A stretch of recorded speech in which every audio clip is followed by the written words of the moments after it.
This message comes to you from King's Church Wirral, UK. We hope that as you listen, you will be encouraged, blessed and inspired.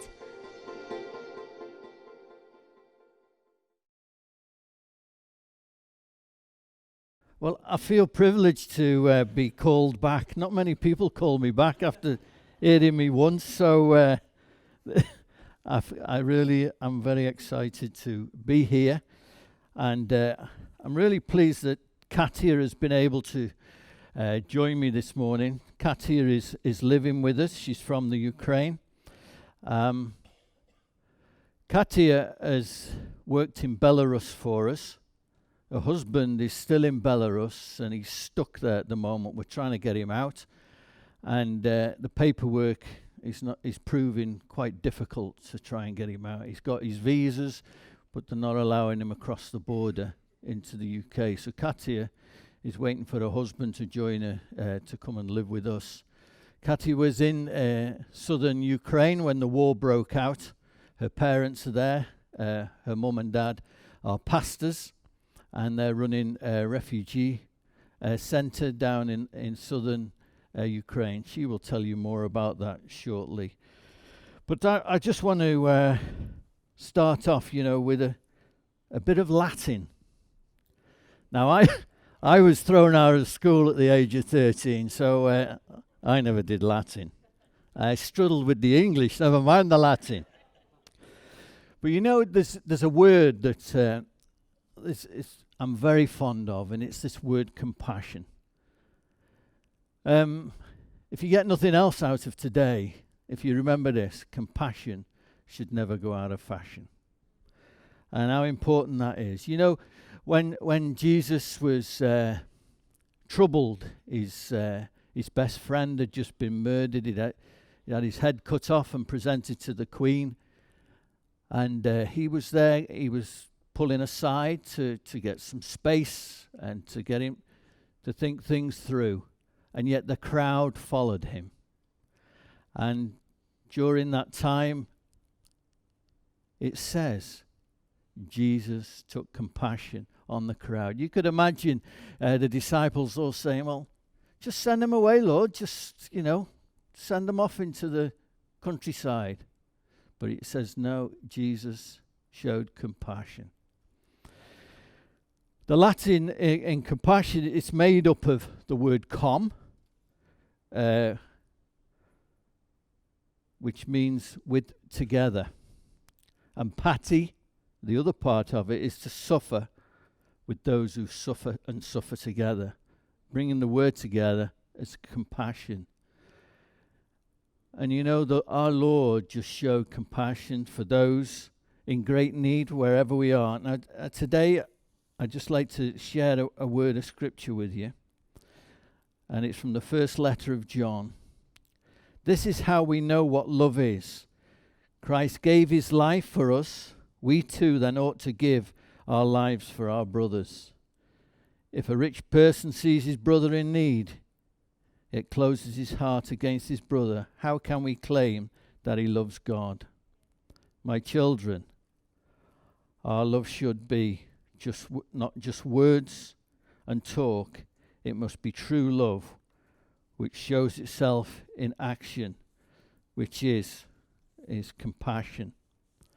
When I started Teams4U, it was during the crisis at the Beslan crisis, when all those kids were shot and killed in that terrible situation down in Vladikavkaz, in a school there on the 1st of September. And I think it's very, very difficult when you're amongst people who had lost not just their children, but nephews and nieces, whole families wiped out in that madness over 3 days. And it was then, and I was challenged. Am I in the right place? Where I'm most comfortable is living on the edge. It's not everybody's cup of tea, but wherever I've been, it's living on the edge in many war zones, in Afghanistan, in Bosnia. And it's important for me to live on the edge because I feel closest to God that way. I feel an outpouring of compassion as God works through us. I remember being on the outskirts of Sarajevo during the war in Bosnia, and I was waiting for I needed to get to a meeting in Sarajevo, but I was up in the mountains and we were having to skirt round because there was no direct access. We had to go through a tunnel under the runway of the airport and work our way into Sarajevo. But during that transport around that area, I was with a couple of American guys, and as we were driving through the streets, through the Bosnian villages, we drove across a hole that was made by a landmine, and it blew the tire off. And of course, we just changed the wheel and we carried on, and we got into another area that had been ethnically cleansed.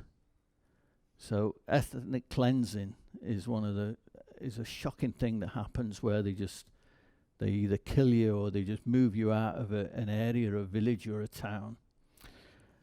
And this was a Muslim area. And it was just empty. The whole town was totally empty.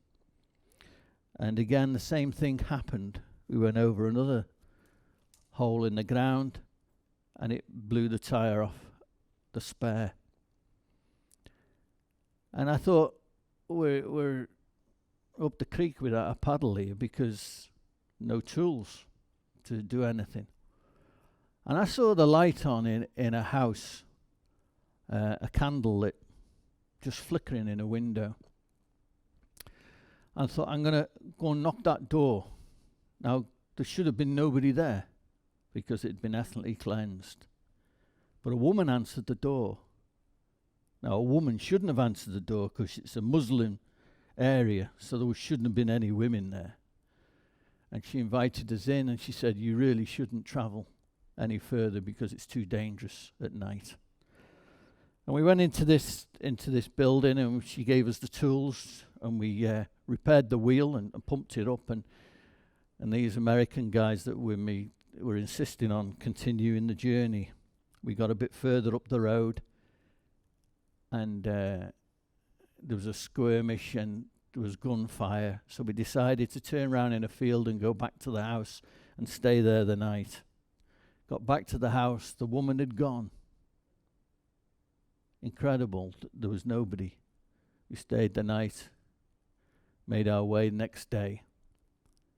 Drove past the field that we'd driven in the night before to turn round, and it said on the outside of the field, do not enter this field, it is mined. So you feel like you were in God's total control and in his hands. Was that an angel in the house? I don't know, maybe. But living on the edge, to go and make a difference in people's lives and showing compassion. I've spent many hours amongst the poor and disadvantaged communities in Sierra Leone, Uganda, and many countries.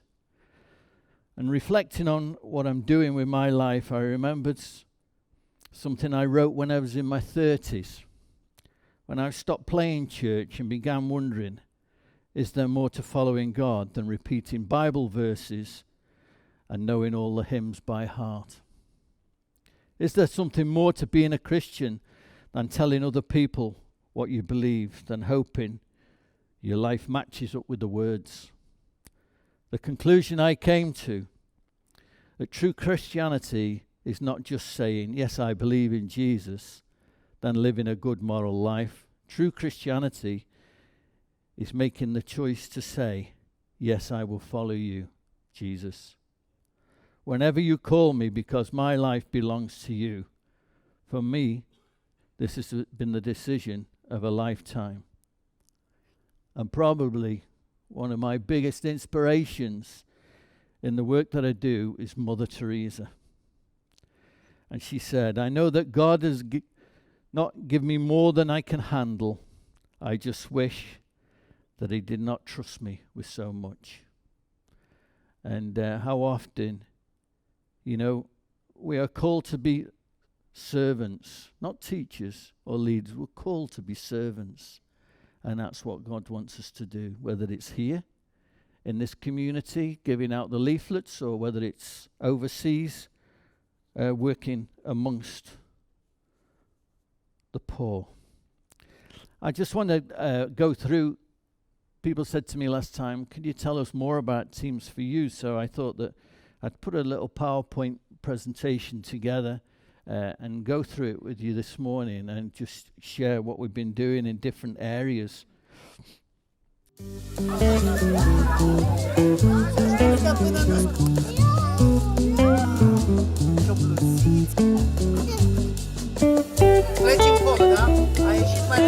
They care about that shoebox, about that moment of magic.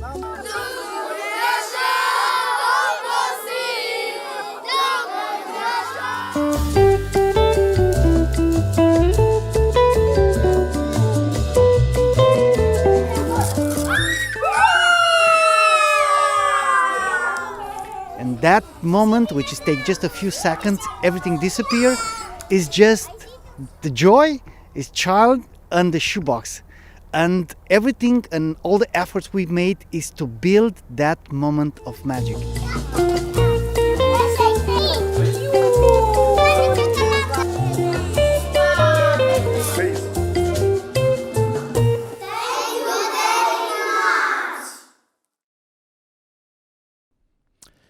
Okay, this is where we're up to really with our totals in 2021. We did 66,000, as you can see, where 2020 was due to the thing we don't like to mention. But we're hoping for greater things 2022, because obviously we got the situation in the Ukraine, and we're excited with the way it feels at the moment. All the leaflets have gone. There's no leaflets left, so we are hoping for great things. So this is where they went last year. So the first truck went off to Romania. The second container went by ship to Georgia, and then one to Moldova, and then two to Belarus, one into Bosnia, then another one into Belarus, and then one into Romania. What happens with these, with the shipments? People often say to us, "Oh, I'd like to drive a truck." Well, we don't drive trucks anymore. These trucks are foreign drivers, return loaders, so they're looking for a load to go back. So we rent the space on their trucks, and we get a good deal that way. And we still have to pay, but it's much cheaper, and they speak the language as well, so it makes life a lot easier. So these guys are the Red Cross down in Georgia. There's a situation in Georgia which we don't really know or hear anything about. Mr. Putin is not only dabbling in Ukraine, he also is working his evil way in Georgia. And he does land grabs, and you can wake up in a village and all of a sudden you are Russian and you are given a Russian passport. And so he's encroaching on land across the border into Georgia. Nobody says or does seem to do anything about it, but it's not much different with the Palestinians and what the Israelis are doing to them either. I might be treading on dicky ground there, but that's the way I feel about it, having been out there and seen it in Palestine and working in the West Bank there, working in the refugee camps with a curfew at 9 o'clock in the evening, and kids just taken off the streets and incarcerated in Israel. There's over 25,000 kids under the age of 16 incarcerated in Israel, put into a jumped-up court that's done in Hebrew. They don't even understand the language, and they're heavily fined and then released. I spent one evening in a house with a Bedouin tribe, and their two young sons were sitting there on the couch. These are Muslim guys, And this Muslim said to me, Dave, we know your story, that you're a Christian. Tell them your story. This is a Muslim saying to me, tell my kids your story. Because they know that is the only way forward, is to become a Christian. And I was blown away by what I'd seen while I was out there, and the way I was treated when I came out of Palestine and abused at the airport by the Israelis. So it's not all plain sailing, it's very complicated. And so is the situation in Georgia complicated. Nothing is straightforward. But we work in this camp in Batumi. There are over 20,000 children living in cardboard boxes and shantytown that have been displaced because of all the troubles there in Georgia. This is life. And, I often think about the media, the way they move us from one country to another. They dictate to what they want us to believe. And what happens is we get compassion fatigue. We become hardened to it. And may God give us that grace to have compassion and not to forget the compassion that's needed. So this is Belarus. This is one of Katia's orphanages.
In Belarus, in some of these orphanages, there are children there that have been removed from the families of the protesters.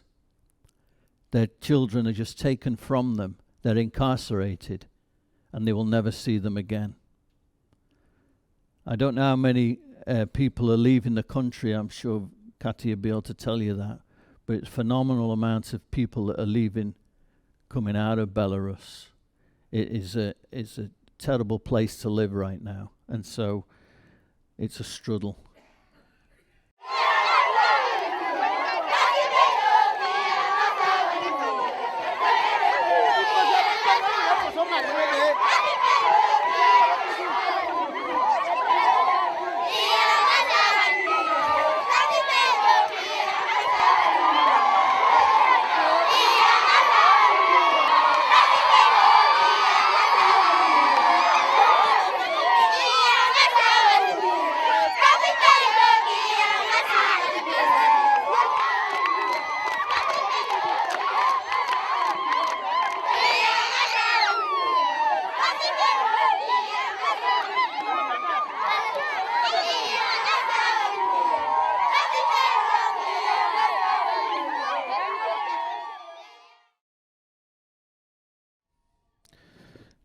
That's Uganda, and when a mother comes up to you and says, "Thank you for the shoebox, it had a pencil inside it. My son can continue his education." The power of that little box and the incredible difference that it makes. Thank you for a rubber. And the other day I had a phone call the other day. Dave, I need to send my son back to school, but he cannot afford a pencil, a notebook, a toilet roll, a brush to go to school. And I think I summed it up, it was about $5, all of it. and this is the hardships. We're moaning about the electricity and the gas and everything else right now, and the state of our government. But I don't think we have it near as much as what the situations we see around the world. During that time, a lady was out in Uganda with me, and she wrote this poem for me. My child is raised with high expectations. Your child is raised to expect nothing. My child frowns and is fearful of strangers. Your child embraces strangers with a smile. My child looks forward to school holidays. Your child looks forward to school. My child at times resents her opportunities to learn. Your child is thirsty for knowledge. My child complains if she doesn't have a lift to school. Your child happily walks to school for hours. My child's uniform is a means to an end. Your child's uniform is a symbol of pride. My child has swum with dolphins. Your child has swum in the tears of her forefathers. My child dreams of fame and fortune. Your child dreams of never being hungry again. My child regards work as a way to buy nice things when she's older. Your child regards it as a means for a family to survive daily. My child finds it hard to have a great time without money. Your child can have a great time from the simplest of games. My child's history is a series of Christmas gifts or remembered holidays. Your child's history is a series of fear, torment, blood, and tears. My child has a misplaced faith in her friends and the need to be popular. Your child's faith is placed in a far greater being. My child is what opportunities, and society has made her. Your child is an innocent victim of a nation's history. Whose child is richer? So this is moving on to some of the other stuff that we do. I've been very fortunate to receive grants from the Welsh government. We can't get it out the English government, but we can get it out the Welsh government. So that's why we're in good old Wrexham, the city of Wrexham, the best football team in the world. They can score plenty of goals, but they let an awful lot in. They won. So we received this money. It was during COVID, actually, that the Welsh government called us and said, we have 250k here. We don't know what to do with it. Have you got any projects that you could work on? Yeah, we could. The problem is, you see, during that situation, if they didn't spend that money, they wouldn't get it back off the British government. So that's the reason they needed to move it on. They knew the work that we were doing and what we could do. And so we went into sanitation.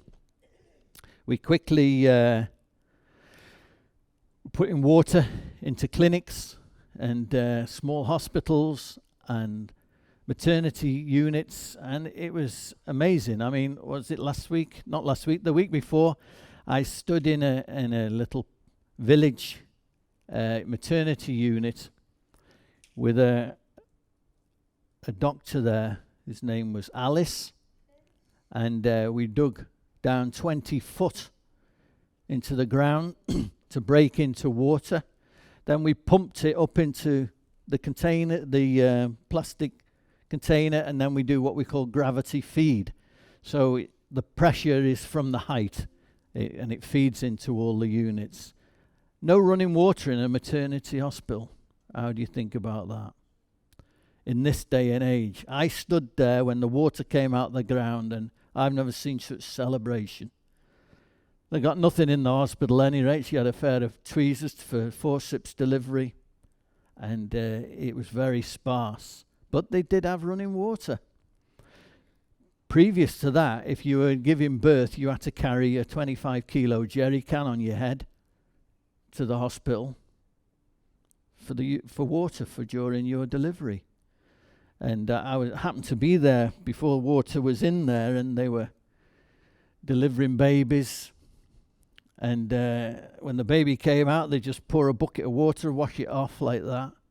So it did get christened as well as cleaned. So it was an advantage. But we've been able to put sanitation in, sinks in. They've never had it before.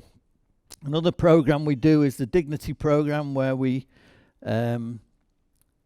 put changing rooms in for girls into schools. We manufacture reusable sanitary pads, which last 18 months. And it's made a massive impact in schools. I remember being on the back of Father Deo's motorbike and going into the bush. I wanted to know why teenage girls were dropping out of school. And having 3 girls of my own, I knew the problems in bringing girls up. And it's like going back in time, because these girls thought they were dying. They were using leaves to deal with the situation, or ripping the mattress off and using that as a sanitary pad. And it was really sad, because we had I think it was about 150 girls in front of us, and Father Deo took a pair of pants out of his pocket and he said, "Girls, does anybody know what these are?" And 3 girls out of 150 put their hands up. And then he took a sanitary pad out. "Does anybody know what these are?" Not one of them put their hand up. So I could realize the situation where the girls were dropping out of school, because during that time of the month, they were just too fragile to go to school and to go through with that. So that's some of the projects that we do in Uganda and in Sierra Leone as well. We take girls off the streets in Sierra Leone from prostitution and rock breaking, and we teach them how to cook and sew, and we give them a kit at the end of their training, and they go and become self-employed. So we do a bit, really, for just 3 of us in the organization, and we just make it happen. And we've got amazing teams in all these countries, and we can't operate without them. And that's why, Katty, if you come and join us, that'd be great now. And Katty is one of those persons who work for us in Belarus.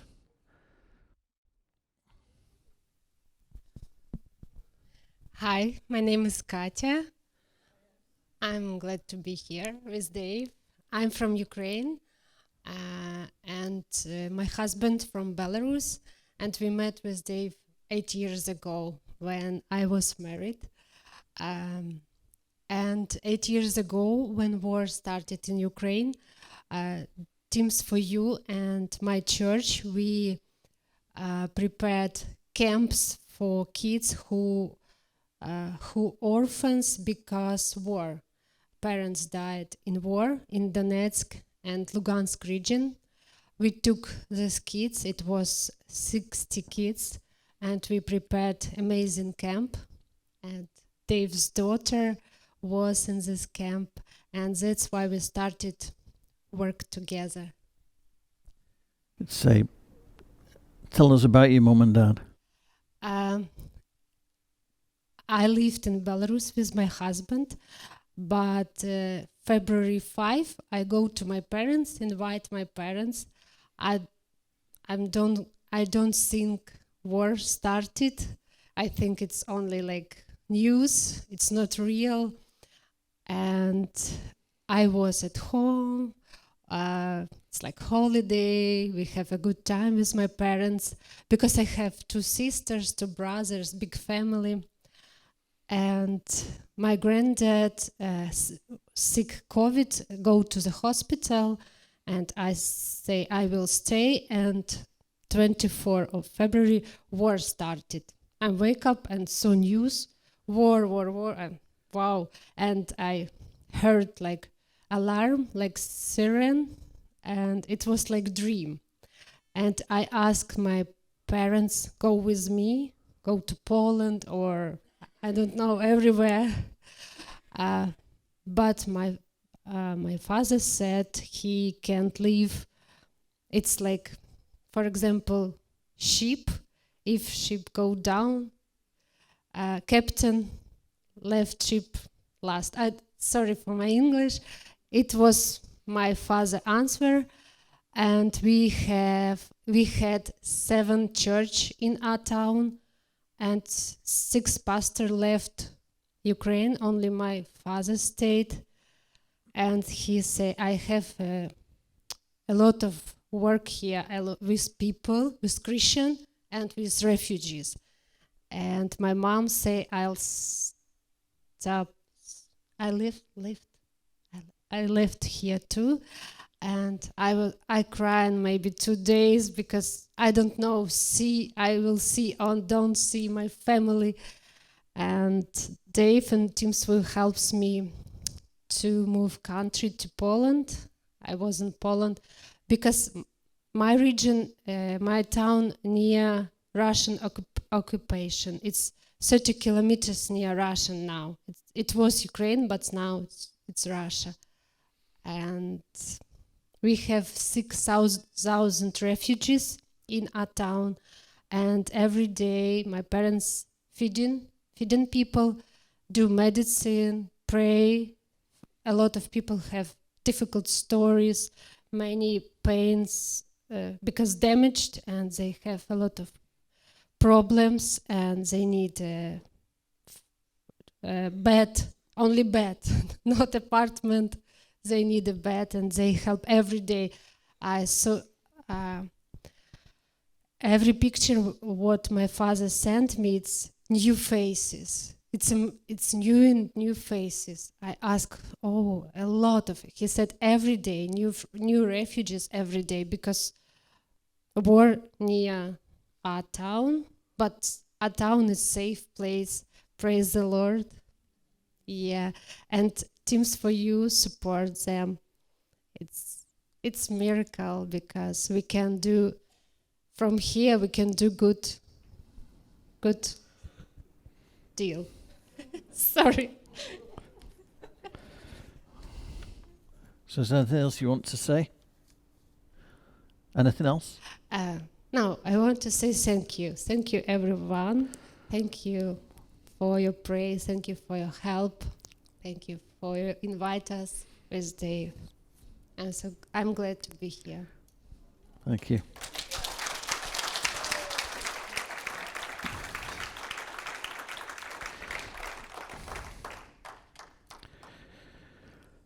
I think just before I finish, I'd like to just read a poem that was given me by a little girl in a Belarusian orphanage, and it reads like this. I want to live and not to die. I want to laugh and not to cry. I want to feel the summer sun. I want to sing when life is fun. I want to fly into the blue. I want to swim like fishes do. I want to reach out friendly hands to all the young in other lands. I want to laugh and not to cry. I want to live and not to die. You know, that little girl can never leave that land. It's getting even more difficult to leave that land. But we can reach out to her if it's not just through a shoebox. So thank you for your support, and may God richly bless you here in all that you do. Remember, compassion should not go out of fashion. Thank you.